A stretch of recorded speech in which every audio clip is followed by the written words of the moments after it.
안녕하십니까. 한가람교회 조성필 목사입니다.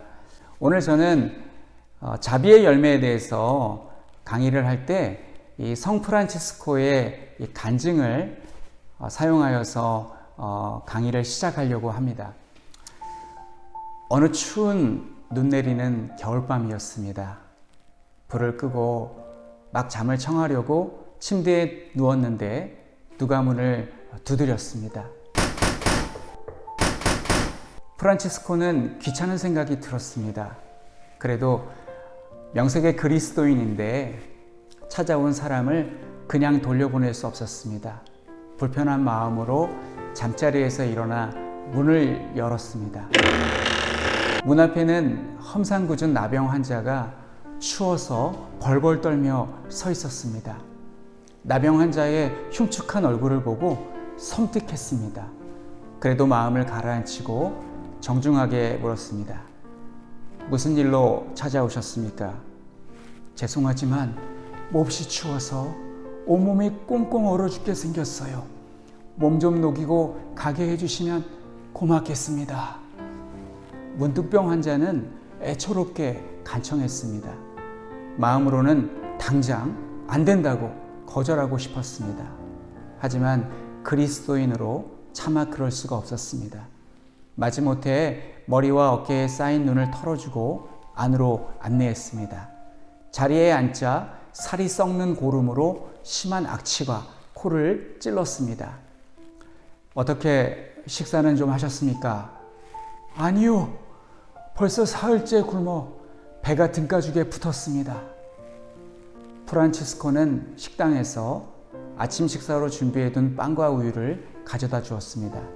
문득병 환자는 기다렸다는 듯이 빵과 우유를 개걸스럽게 다 먹어 치웠습니다. 식사 후 몸이 좀 녹았으니 나가주기를 기다렸습니다. 하지만 문득병 환자는 가기는커녕 기침을 콜록이며 오히려 이렇게 부탁을 했습니다. 성도님, 지금 밖에 눈이 많이 내리고 날이 추워서 도저히 가기가 어려울 것 같네요. 하룻밤만 좀 재워주시면 감사하겠습니다. 할 수 없지요. 누추하기는 하지만 그럼 여기 침대에서 하룻밤 주무시고 가시지요. 마지못해 승낙을 했습니다. 염치가 없는 문득병 환자에게 우라가 치밀어 오는 것을 꾹 참았습니다. 혼자 살고 있어서 침대도 1인용 하나밖에 없었습니다. 침대를 문득병 환자에게 양보하고 할 수 없이 맨바닥에 자려고 하였습니다. 밤이 깊어지자 문득병 환자는 또다시 엉뚱한 제의를 해왔습니다. 성도님, 제가 몸이 얼어 너무 추워서 도저히 잠을 잘 수가 없네요. 미안하지만 성도님의 체온으로 제 몸을 좀 녹여주시면 안 되겠습니까?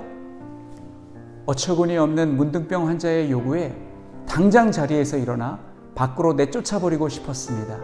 그러나 예수님께서 자신을 위해 희생하신 십자가의 은혜를 생각하며 꾹 참고 그의 요구대로 옷을 모두 벗어버리고 알몸으로 문득병 환자를 꼭 안고 침대에 누웠습니다. 1인용 침대라 잠자리도 불편하고 고약한 냄새까지 나는 문득병 환자와 몸을 밀착시켜 자기 체온으로 녹여주며 잠을 청했습니다. 도저히 잠을 못 이룰 것 같다고 생각했지만 자신도 모르게 꿈속으로 빠져들어갔습니다. 꿈속에서 주님이 기쁘게 웃고 계셨습니다. 프란치스코야, 나는 내가 사랑하는 예수란다. 내가 나를 이렇게 극진히 대접했으니 하늘의 상이 클 것이다. 아, 주님, 나는 아무것도 주님께 드린 것이 없습니다. 꿈속에서 주님의 모습을 보고 깜짝 놀라 자리에 일어났습니다. 벌써 날이 밝고 아침이었습니다. 그러나 침대에 같이 자고 있어야 할 문득병 환자는 온데간데 없었습니다. 뿐만 아니라 고름 냄새가 배어 있어야 할 침대에는 오히려 향긋한 향기만 남아있을 뿐 왔다 간 흔적도 없이 사라졌습니다. 아, 주님이셨군요. 주님이 부족한 저를 이렇게 찾아주셨군요. 감사합니다. 프란치스코는 무릎을 꿇고 엎드렸습니다. 모든 것을 깨닫고 밤에 문득병 환자에게 불친절했던 자신의 태도를 회개하며 자신과 같이 비천한 사람을 찾아주신 하나님께 감사의 기도를 올렸습니다. 성경 마태복음 25장에도 헐벗고 병들고 옥에 갇힌 자들에게 자비를 베푼 사람들을 주님이 영광의 보좌로 인도하시는 것을 볼 수 있습니다. 오늘날 이 시대를 지배하고 있는 사상은 개인주의입니다. 사람들은 바쁘다는 이유로 다른 사람들에게 시간을 할애하고 싶어 하지 않습니다. 오늘 우리는 자비의 열매에 대해서 다루려고 하는데, 오늘날 이 시대는 자비가 메말라 버린 시대입니다. 오늘 우리는 자비란 무엇이고 어떻게 해야 우리의 삶 속에 자비의 열매가 맺힐 수 있을지를 생각해 보려고 합니다. 우리들은 일상에서 자비라는 말을 잘 사용하지 않습니다. 오히려 반대말을 더 많이 사용합니다. 자비의 반대말은 없을 무자를 써서 무자비입니다. 무자비란 상대의 사정을 조금도 봐주지 않고 완전히 짓밟아 버리는 것인데, 오늘날에 무자비한 사람들이 많아서 이 말을 더 많이 사용하는 것 같습니다. 자비란 한자어로 사랑하다라는 자자와 슬퍼하다라는 비자의 조합입니다. 즉, 사랑하고 불쌍히 여긴다는 뜻을 가지고 있습니다. 자비라는 단어는 기독교보다 불교에서 더 많이 사용하는 것 같습니다. 일반적으로 기독교는 사랑이라는 단어를 선호하고 불교에서는 자비라는 단어를 더 선호하는 것 같습니다. 그렇다면 기독교는 불교보다 자비를 덜 강조하는 종교인가? 그렇지 않습니다. 성경에서 자비란 매우 많이 나오는 아주 중요한 단어입니다. 자비의 히브리어는 우리에게 익숙한 헤세드라는 단어입니다. 구약 성경에서 헤세드는 하나님의 성품을 표현하는 매우 중요한 단어입니다. 헤세드는 70인역 헬라어 성경에서 크레스토테스라는 단어로 번역되었는데, 이 단어는 친절이라는 뜻을 가지고 있습니다. 이 단어와 관련된 재미있는 에피소드가 있습니다. 지금은 크리스찬이라는 말이 보편적으로 사용되고 있지만 1세기 사람들은 예수님을 따르는 사람들에게 붙여진 이름인 크리스찬, 즉 우리말로 이 그리스도인이라는 명칭이 생소했다고 합니다. 그래서 이 그리스도를 뜻하는 헬라어 크리스토스가 이 친절한을 뜻하는 크레스토스와 이 발음이 비슷하기 때문에 많은 사람들이 예수의 초기 추종자들을 이 크리스토스라고 부르지 못하고 이 크레스토스라고 불렀다고 합니다.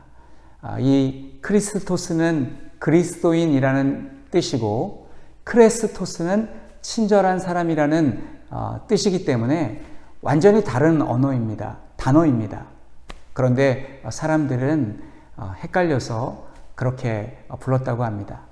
그러나 이것은 우연한 일이 아닙니다. 왜냐하면 이 그리스도인은 반드시 친절한 사람이 되어야 하기 때문에 그렇습니다. 자비를 이해하기 쉽게 도식화해 보겠습니다. 자비는 쉬운 말로 곧 친절이다 라고 할 수 있습니다. 오늘날 자비와 친절을 방해하는 걸림돌이 있습니다. 이 사회에 이 사조, 또 철학, 또 사람들이 오늘날 가지고 있는 인식 구조가 이 자비를 멀리하게 만듭니다. 어떠한 것이 있냐면, 첫째는 홀로 서기를 증진하는 문화가 있습니다. 두 번째는 이 자율성을 독려하는 사회입니다. 세 번째는 자기 본위로 생각하게 하는 문화입니다. 이 자기 본위로 생각하게 한다라는 말이 좀 어려운데, 이것은 자기로부터 모든 것이 나온다라고 생각하게 하는 문화입니다. 사람들이 어려서부터 교육을 받아왔습니다. 어떤 사람이 위대하고 훌륭한 사람이라면 자수성가한 사람, 그리고 자급자족하는 사람, 이렇게 자기 힘으로 독립하는 사람이 훌륭한 사람이다라고 우리는 늘 그렇게 교육받고 살아왔습니다. 그래서 다른 사람에게 도움을 받는 사람들을 일컬어서 손이 많이 가는 사람이다, 혹은 민폐를 끼치는 사람이다 라고 그렇게 안 좋은 시선으로 보았습니다. 그래서 사람들은 남의 도움을 안 받으려고 하고 다른 사람의 일에 무관심하거나 잘 도와주지 않으려고 합니다. 그러나 잘 생각해 보십시오. 우리가 다른 사람의 도움을 전혀 받지 않고 그렇게 살아가고 있는지 잘 생각해 보시기 바랍니다. 일예로 우리는 다른 것에 많이 의존하면서 살아가고 있습니다. 대표적으로 우리는 스마트폰에 매우 의존하고 살아가고 있습니다. 옛날에는 대부분 사람들이 전화번호를 다 머릿속으로 암기하고 살았습니다. 어떤 몇 가지의 전화번호를 외우고 있었냐면 집 전화번호, 회사 전화번호, 또 친척 전화번호, 부모님 전화번호, 그리고 교회 전화번호, 또 아랫집 윗집 전화번호 등 어림잡아서 한 20개 정도는 외우고 다녔던 것 같습니다. 그런데 요즘 사람들은 스마트폰을 완전히 의지하고 있어서 전화번호 한두 개를 제외하고는 거의 외우지 못합니다. 이렇듯 우리는 이 작은 기계, 이 스마트폰에 상당히 의존하고 살아가고 있습니다. 기계에 의존하는 것은 괜찮고 사람에게 의존하는 것은 민폐라고 생각하는 것은 아무에게도 의존하고 싶지 않다라는 개인주의가 낳은 생각입니다. 누군가에게 의존한다는 것은 부끄러운 일이 아닙니다. 우리는 누군가로부터 도움을 받을 수도 있고 도움을 줄 수도 있습니다. 이것을 상호 의존이라고 합니다. 아무에게도 도움을 받지 않으려고 하면 아무도 도우려고 하지 않는 그런 사람이 되기 쉽습니다. 이 부분을 선물을 주는 행위로 돌아가서 자세하게 설명해 보겠습니다. 이 열매 맺다라는 이 책에서 사람들이 상호 의존하지 않으려고 하는 그 모양을 선물을 주고받는 행위로 설명하고 있는데 상당히 자세하고도 또 공감 있게 내용을 설명하고 있어서 제가 읽고 이해한 내용을 성도님들과 함께 나누고 싶습니다. 대다수의 사회는 의무감과 주고받음을 통해서 인간관계를 심화하고 확장하고 강화하는 정교한 방법을 가지고 있습니다. 가령 친구 관계는 선물을 주고받는 행습을 통해서 확립되거나 유지됩니다. 다른 사람에게 선물을 주는 행위는 일종의 채무감과 의무감을 유발합니다. 그 선물이 어떤 선물이든 접대든 친절한 행위든 모두 마찬가지입니다. 그 선물을 수용한다는 것은, 받아들인다는 것은 그와 더불어 오는 일종의 신세의 짐을 받아들이는 셈이고, 그 관계가 지속되는 한 언젠가 보답할 기회를 찾아서 되갚을 것을 생각하면서 받는 것입니다. 그러므로 이 건강한 친구 관계는 서로 돌아가면서 빚진 자의 위치에 놓이고 기꺼이 주고받는 관계를 그 요건으로 삼습니다. 요컨대 서로 친절한 행위를 통해서 주고받는 일은 우리를 서로 묶어준다고 할 수 있습니다. 어른들의 경우에 축의금이나 부의금을 받으면 그것을 잘 기록해 두었다가 반드시 갚으려고 찾아오시는 것을 보았습니다. 그런 어른들의 모습을 보면 제 또래 그리고 제 아래 세대의 사람들에게는 잘 나타나지 않는 그런 어른들의 모습을 보면 대단하다는 생각이 들기도 합니다. 이것은 이미 오래전에 우리 내면에 자리 잡고 있는 관습입니다. 그러나 이 선물을 받은 상대방이 보답하지 않기로 한다면 그것은 무례한 행위까지는 아닐 것입니다.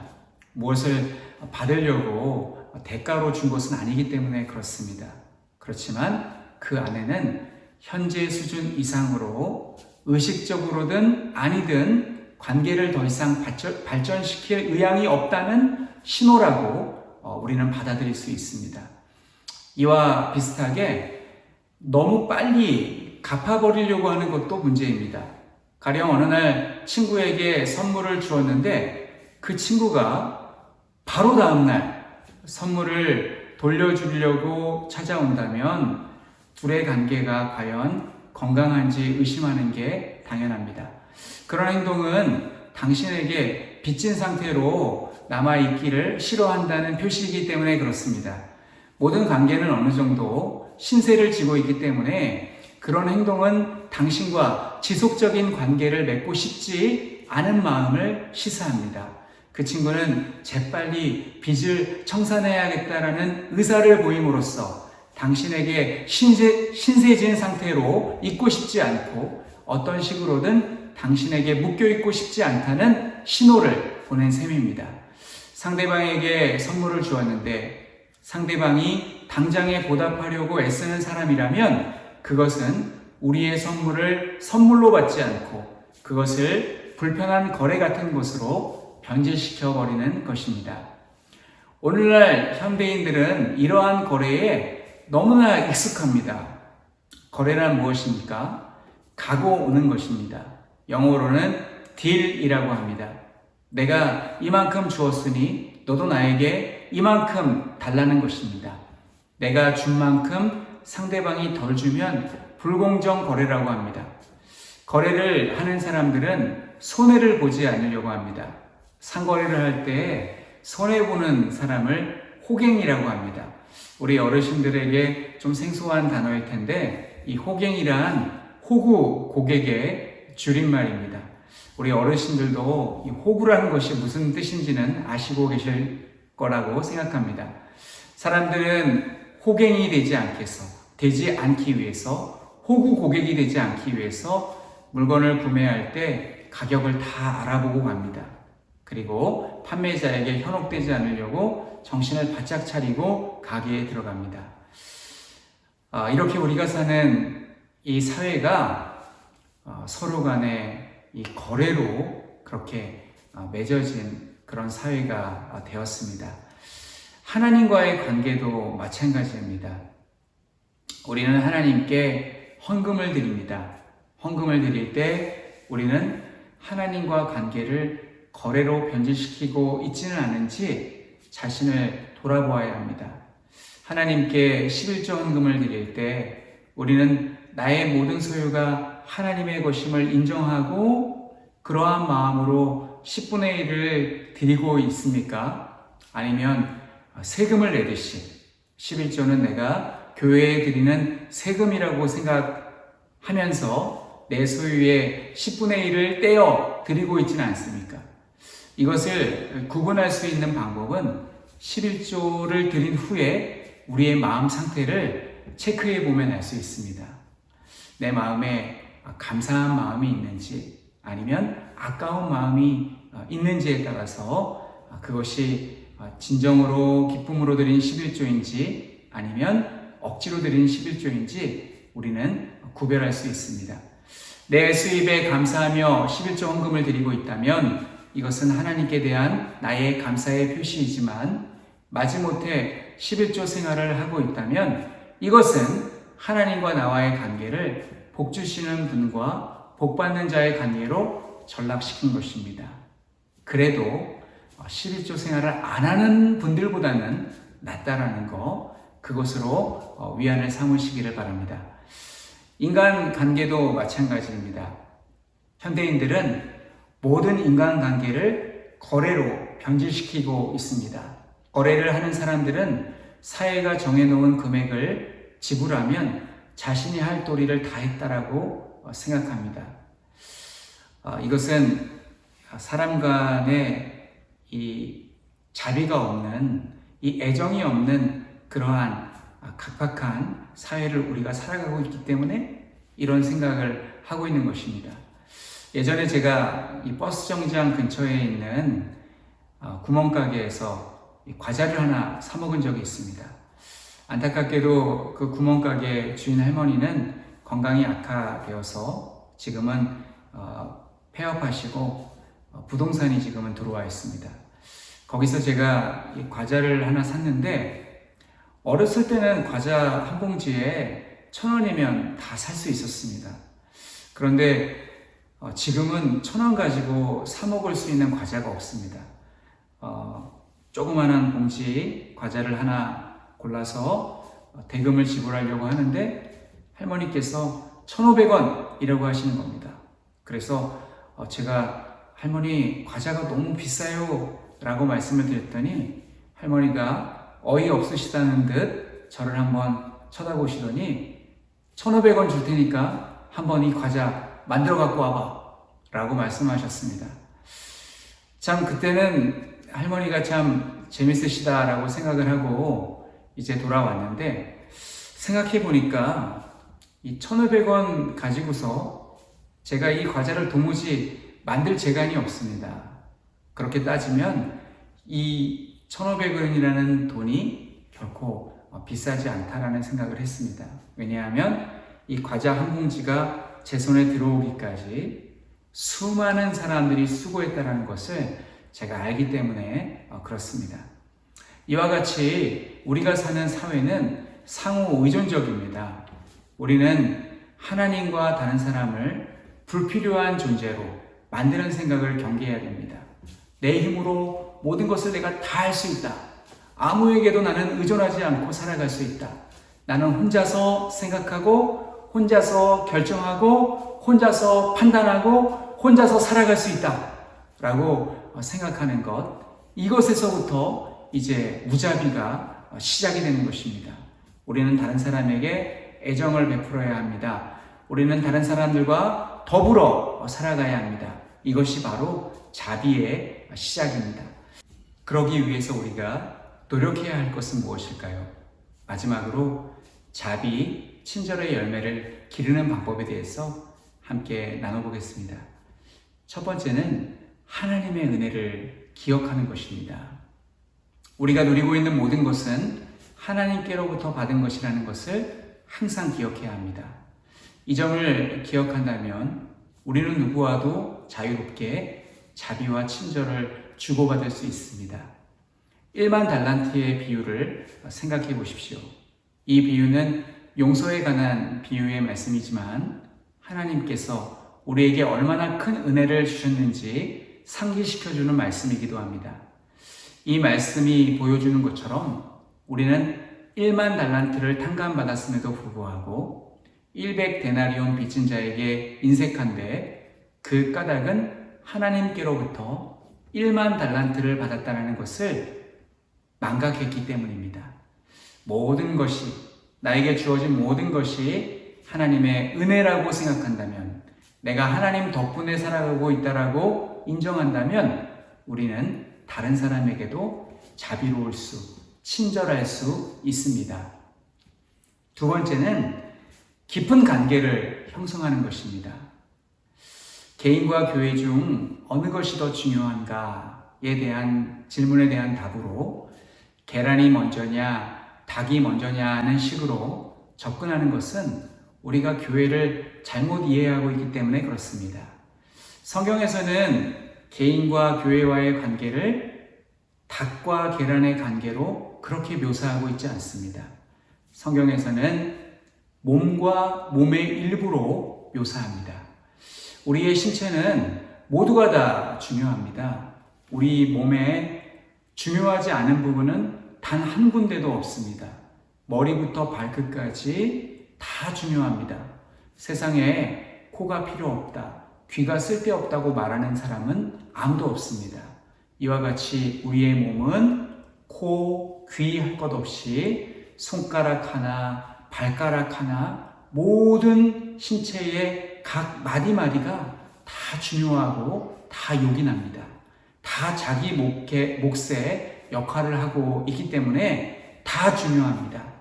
우리는 상대방을 대할 때에 교회 안에 다른 지체들을 대할 때에 이러한 마음으로 상대방을 존중하고 깊은 관계를 형성해야 합니다. 그렇다면 깊은 관계를 형성할 수 있는 방법은 무엇이 있을까요? 세 번째는 서로에게 귀 기울이는 것입니다. 다른 사람의 말을 잘 들어주는 것을 경청이라고 합니다. 남의 말에 귀를 기울이는 일 자체가 친절한 행위이며 이는 상대방을 배려하는 행동입니다. 시간을 내어서 서로에게 귀 기울이지 않고서 서로 간에 필요한 것이 무엇인지 우리가 어떻게 알 수 있겠습니까? 이 열매 맺다라는 책의 저자는 참 재미있는 그런 비유를 말씀을 했습니다. 여러 면에서 진정한 경청은 죽음과 비슷한 점이 있다고 합니다. 남의 말을 잘 들어주는 것은 죽음과 비슷한 점이 있다라고 합니다. 어떤 면에서 그러냐면 다른 사람에게 완전히 몰두하려면, 다른 사람의 말을 귀담아 들어주려면 그 시간만큼 우리는 자신을 완전히 내려놓아야 하기 때문에 그렇습니다. 마치 내가 죽은 듯이 그 사람의 말을 처음부터 끝까지 들어주어야 한다라는 말입니다.